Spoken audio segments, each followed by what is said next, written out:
Inside.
Barakoze amashyi ku bana bacu.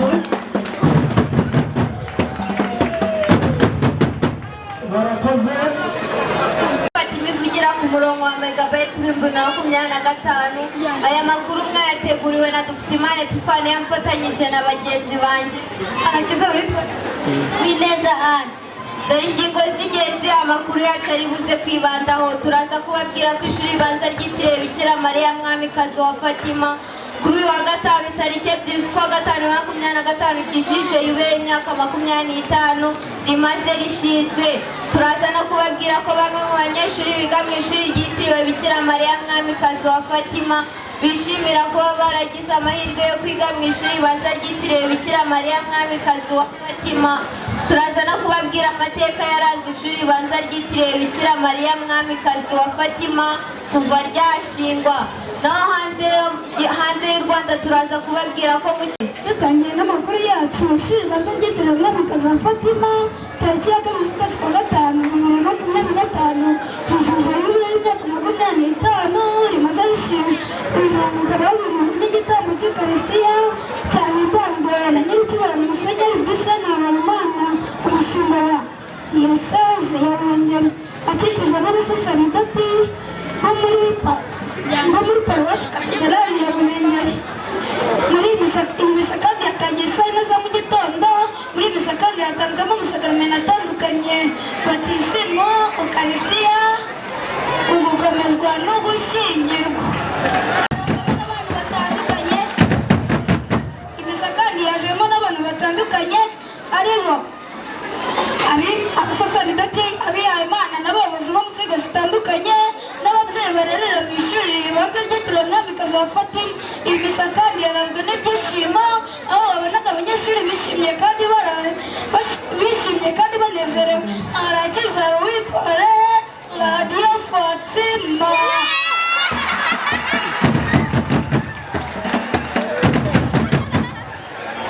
dukomeje n'amakuru yacu twabateguriye, tugiye kubabwira amateka yaranze ishuri ribanza ryitiriwe Bikira Mariya Mwamikazi wa Fatima.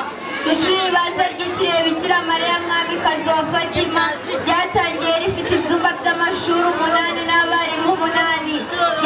Ryabonye izuba mu 1999 ku itariki 25 Nzeri. Kuri ubu rikaba ryarakomeje kwiteza imbere, rikaba ryarafunguwe ku mugaragaro na Nyiricyubahiro Musenyeri bahuje imihigo Kizito. 25 ishize ishuri ribanza ryitiriwe Bikira Mariya Mwamikazi wa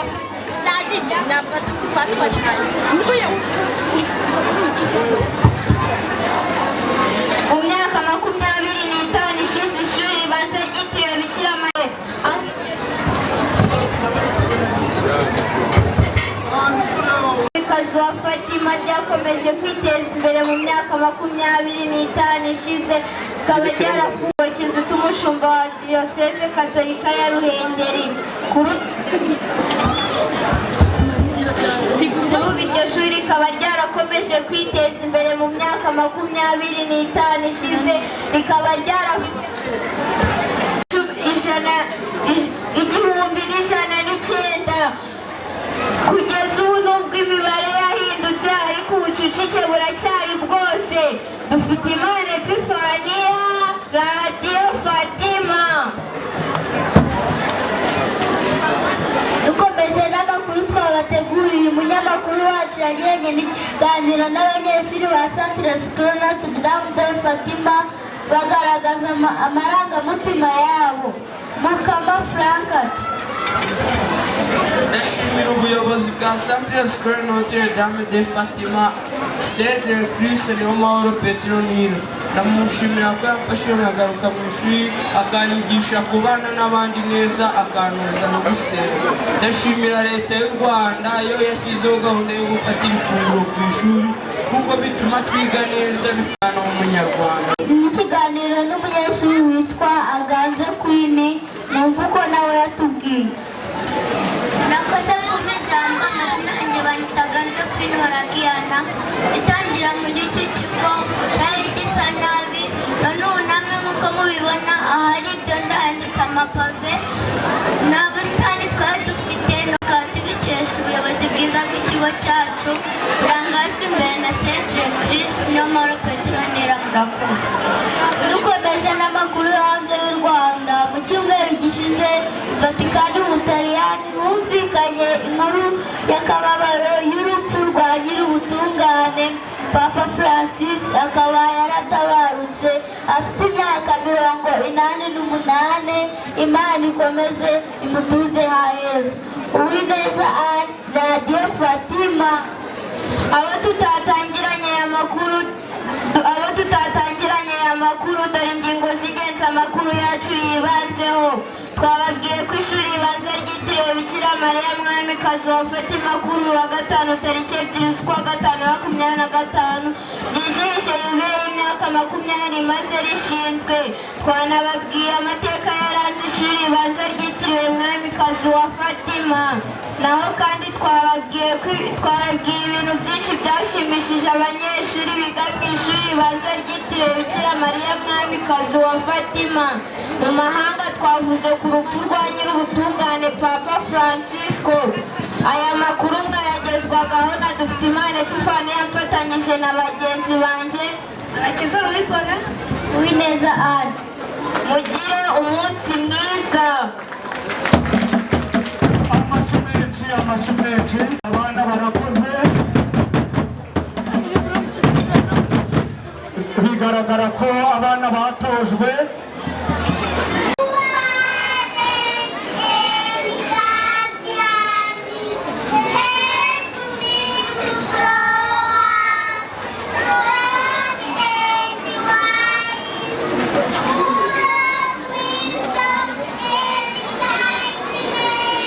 Wait.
Thank you very much, P1A at Dr. Fatima Primary School.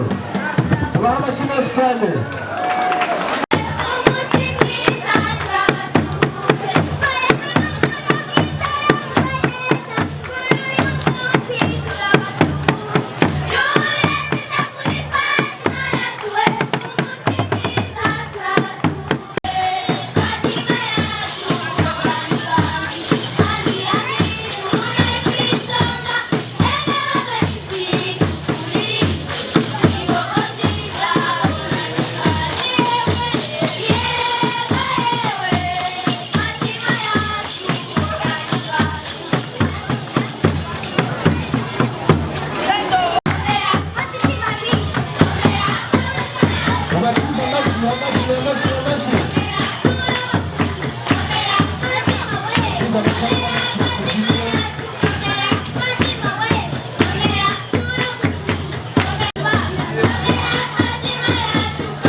kuri iri torero ryo muri uru rugo barakoze cyane rwose ubona ko badususurukije ariko akaryoshye ntigahora mu itama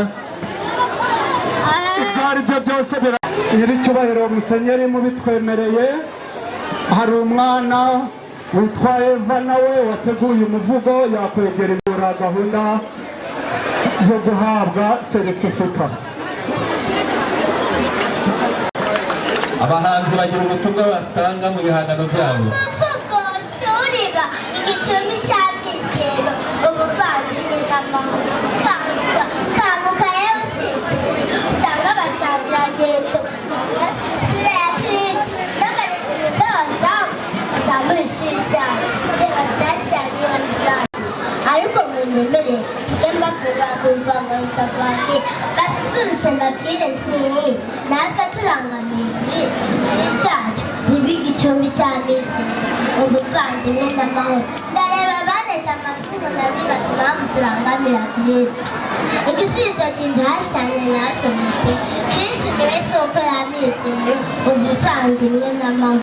Ivanjili yanditswe na Matayo umutwe wa 9 umurongo wa 35 Yesu akiza indwara icyitwa ubumuga cyose yanditswe na Yohana umutwe wa 2 kuva ku murongo wa 1 kugeza ku wa 12 ahindura amazi divayi bakanywa bagashira inyota bakishima yanditswe na Matayo umutwe wa 14 umurongo wa 15 kugeza ku wa 21 agabira abantu 5,000 utabariyemo abagore n'abana yatumye abashonje bigira amamisiri n'amahoro.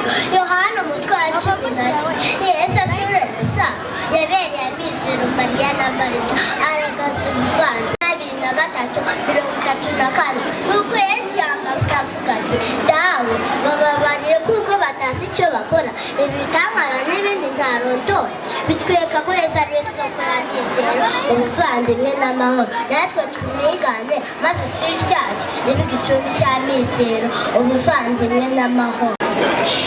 Mu mikurire yacu tujya dushishoza twidagadure byita dishyamiranye aho kudutoza ko abavandimwe duharanira ineza hagati yacu kuko tugaruka mu twigisha nta mugati mwabona turi abakiriya banyu mugwerekera mudufashe ishuri ryacu turigire igicumbi cya mizero ubuvandimwe n'amahoro.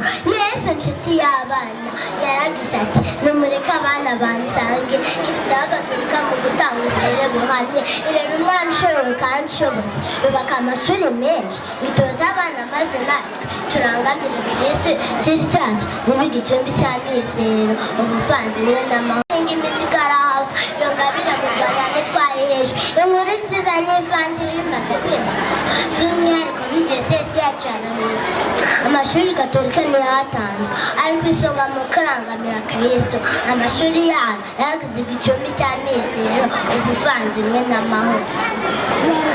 Banyeshuri mwige mushishikaye ribe igicumbi cya mizero umuvandimwe n'amahoro. Yesu Kristo adukiza icyaha n'urupfu aduha umukiro abihaye Imana maze namwe mukomeze mudufashe turangamire Kristo maze ishuri ryacu ribe igicumbi cya mizero umuvandimwe n'amahoro. Mushyitsi mukuru mu nzego za leta ndakwinjiza niyoroheje unyitwarire n'itoma amasaha 5 azahiga inshuti. Musenyeri wacu dukunda cyane.